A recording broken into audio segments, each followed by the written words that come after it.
Swimming and fish feeding are the only two activities allowed in this part of the river. A semi-traditional fishing practice known as ikan larangan is practiced across communities of West Sumatra. Ikan larangan is a community fisheries management system that applies seasonal bans on fishing in certain segments of the river. In some villages, fishing is allowed just once every 3 years. Local practices like this serve an important purpose in conserving fishery resources. The provincial government of West Sumatra encourages communities to take on active roles in managing their natural resources sustainably through their social forestry program. Just a short drive away from the province's international airport in the village of Sungai Buloh, local tourists are being lured to a lush area with walking tracks, natural pools, and waterfalls.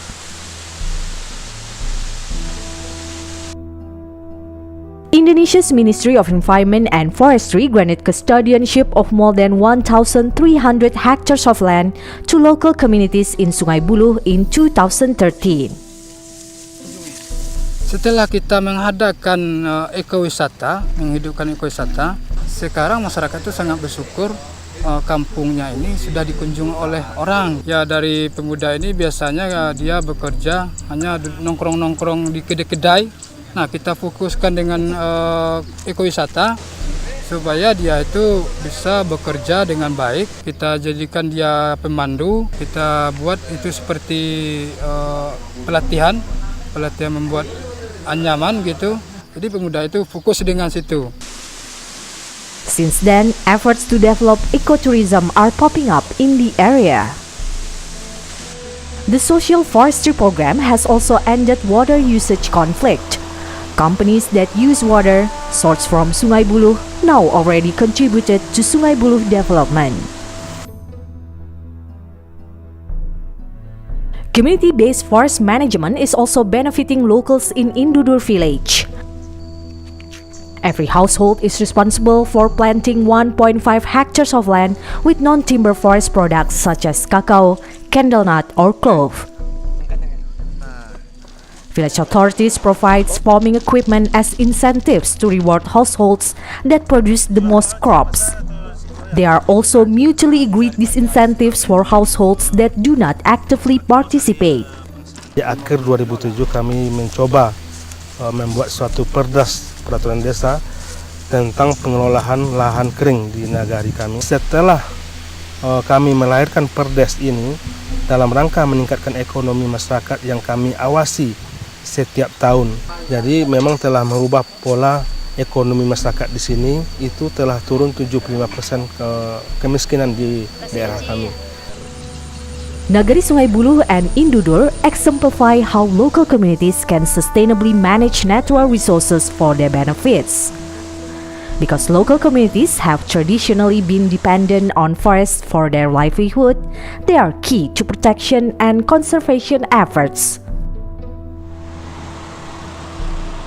The provincial government has recognized the central role of communities in their plans and legislation. A roadmap was put forth by the government, aiming to hand over the management of 500,000 hectares of forested area to communities by 2017. Harapan kami dengan diserahkannya pengelolaan hutan berbasis masyarakat atau perhutanan sosial kepada masyarakat di dalam dan di sekitar kawasan hutan, tentu nanti pengelolaan hutan di tingkat tapak akan lebih terfokus, akan lebih terarah, tanpa meninggalkan fungsi-fungsi ekonomi dan ekologi yang berada di dalam kawasan hutan tersebut. Through the Red Plus Partnership Program, field facilitators are helping local communities in West Sumatra for obtaining management rights of forest areas. This has yielded positive results. By mid-2016, 70 social forestry licenses have been granted to communities and almost 150 more are in the pipeline. Jadi kami sebagai penyuluh dalam hal kegiatan PHBM ini, kami memberikan pengawalan dan pendampingan kepada masyarakat untuk mengurus perizinan dari PHBM tersebut, mulai dari sosialisasi, sampai nanti terbentuk proposal yang bisa dikirimkan ke Kementerian Lingkungan Hidup dan Kehutanan.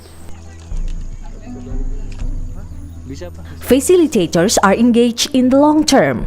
They continue to support communities in a range of issues, including advising them on what crops to plant, infrastructure to build, and informing them of the economic and ecological values of sustainable forest management practices. On the national level, the Red Plus Partnership Program is making sure systems and regulation are in place to support community-based forest management. The program provides assistance to set up ministerial guidelines to expedite and fast-track community application for management rights. This includes setting up an online system for more transparent permit application and issuance. Social forestry is vital to Indonesia's efforts in reducing emissions from deforestation. By engaging local communities in conservation and management efforts, the country will provide greater welfare opportunities for millions of people living in and around forests. This is in line with Red Plus program, where forest conservation not only reduces gas emission, but also resolving conflict and protecting the local custom.